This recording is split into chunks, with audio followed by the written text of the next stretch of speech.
Imagine करो आप घर पे बैठे हो और एवरी मंथ आपके अकाउंट में पैसा आता ही जाए, टक टक टक टक पैसा आता ही जाए। ना शॉप खोलने का झंझट, ना काम करने का झंझट, बस पैसा आता ही जाए, पैसा ही पैसा। क्या ऐसा पॉसिबल है? बिना काम करे, बिना कुछ कहे, बिना कुछ जाए, कहीं पे कुछ करे बिना, पॉसिबल है क्या? हाँ, ये पॉसिबल है। कैसे? By shares. So welcome to the chapter shares and dividend.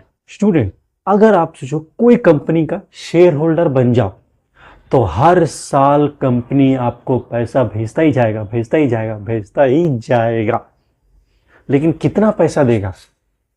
सोचिए, कितना पैसा वो देगा आपको।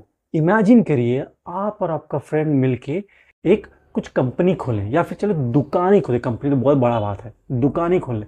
चलिए समोसा दुकान खोल लेते, क्योंकि बच्चे लोग आजकल समोसा बड़ा पसंद है। ठीक है, खोल लिया।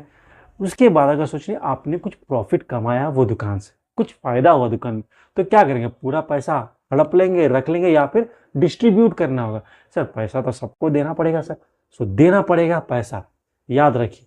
तो यहाँ पे भी यही हो रहा है। सो प्रॉफिट सब में डिस्ट्रीब्यूट हो रहा है, जिसने हेल्प किया आपको प्रॉफिट कमाने में, काम में, जो कि आपका समोसा का दुकान है। So profit is represented by the owner and owner have to distribute the profit throughout the staff. So इसी तरह इस कॉन्सेप्ट को ही कंपनीज में कहते हैं डिविडेंड। इसी कॉन्सेप्ट को डिविडेंड कहते हैं, जो डिस्ट्रीब्यूट किया जाता है। So company, share holders and dividend, so there is a direct relationship between this three terms. Student, जो लोग कंपनी का शेयर्स खरीदते हैं वो लोग उस कंपनी का एक छोटा ओनर होता है, स्मॉल ओनर बन जाता है। और ओनर है तो प्रॉफिट मिलेगा ही ना, जरूर मिलेगा। अब यहाँ पे ध्यान दीजिए, हर एक स्टूडेंट यहाँ पे 99% स्टूडेंट गलती कर ही देते। डिविडेंड को हर समय फेस वैल्यू पर ही कैलकुलेट करना है, कभी मार्केट वैल्यू पर नहीं करना है। याद रखिएगा, बात को नोट करके लिख लीजिएगा। सो डिविडेंड पर शेयर मतलब एक शेयर के ऊपर कितना फायदा होगा, उसको इस तरह कैलकुलेट किया जाता है। ठीक है, तो मुझे 3 टर्म्स का जरूरत है, rate, face value and dividend. ये 3 मुझे अगर कॉन्सेप्ट समझ में आ गया तो चैप्टर पूरा मेरे फिंगर टिप्स में काम करेगा। चलिए कुछ एग्जाम्पल से समझते हैं इसे। इमेजिन करो एक कंपनी कहता है 10% में दूंगा 100 रुपीज शेयर में। इसका मतलब क्या है? मतलब बोल रहा है कि हम आपको 10% एज ए डिविडेंड देंगे 100 रुपये का शेयर के ऊपर, जो कि फेस वैल्यू है 100 रुपये। सो हर शेयर के ऊपर 10% मुझे मिलेगा, ये बता रहा है कंपनी, हर शेयर के ऊपर। याद रखिए, तो देख लेते कितना होता है डिविडेंड इस हिसाब से।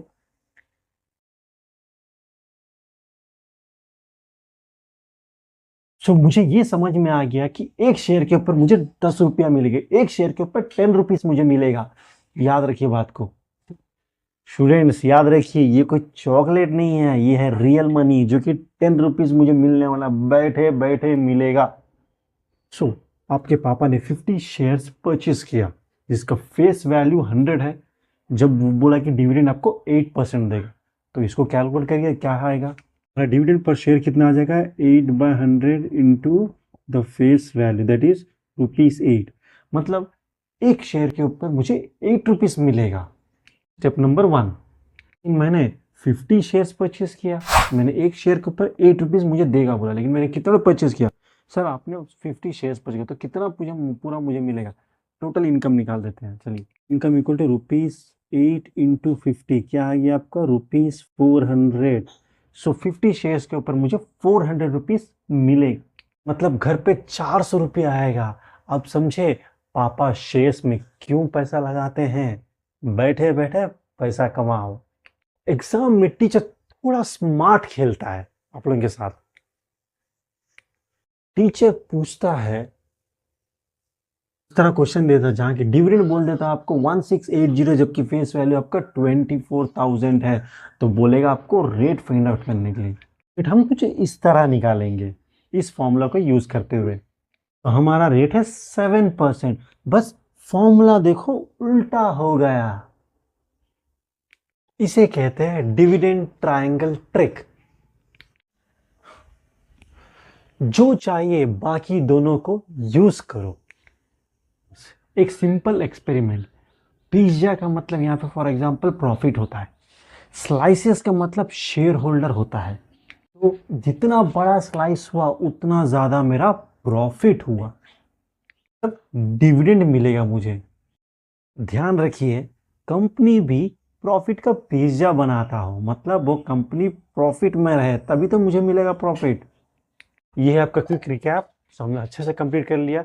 डिविडेंड का फॉर्मूला मुझे पता है, रेट ऑफ डिविडेंड भी मुझे निकालना आता है। स्टूडेंट ये दो फॉर्मूला याद रखो, केएस एंड डिविडेंड का हाफ चैप्टर का पूरा टेंशन खत्म, हाफ टेंशन खत्म। अभी बाकी है पिक्चर मेरे दोस्त।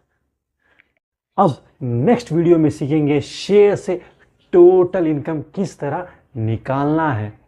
सो अगर ये वीडियो आपको अच्छा लगा शेयर कीजिएगा फ्रेंड्स में, लाइक बटन को हिट करते हुए सब्सक्राइब भी करिएगा।